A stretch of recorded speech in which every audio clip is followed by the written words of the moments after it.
the Honorable Senator Judge Revilla. Thank you.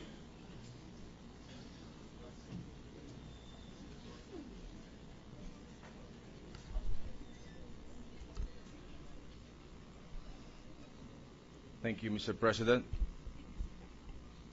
Mga kababayan,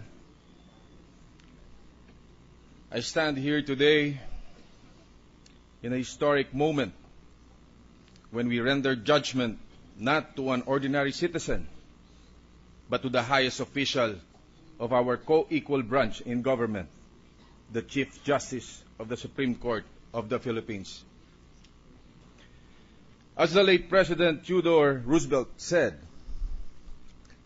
a nation must be judged in part by the character of its public men, not merely by their abilities, but their ideals and the measure in which they realize these ideals, by their attitude in real life, and much more by their attitude in public life, both as regards their conception of their duties toward their country and their conception of their duty embodied in its government towards its own people. I have heard all the arguments, considered all pieces of evidence of the prosecution and the defense, and heard directly from the Honorable Chief Justice himself.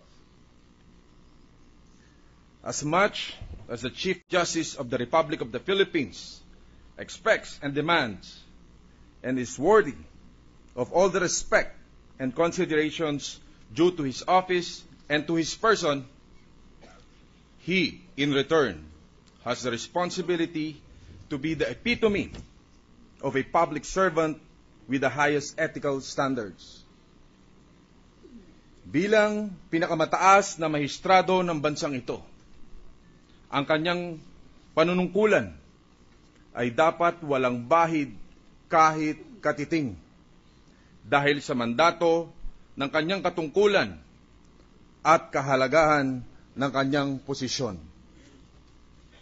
In the end, I arrive with the conclusion that through his own direct admission, the Chief Justice failed to properly disclose all of his assets in his SAL-N. This, therefore, has necessary consequences that attach to the position he holds in trust. I prayed hard for divine providence and guidance in this one great decision of my life, Mr. President.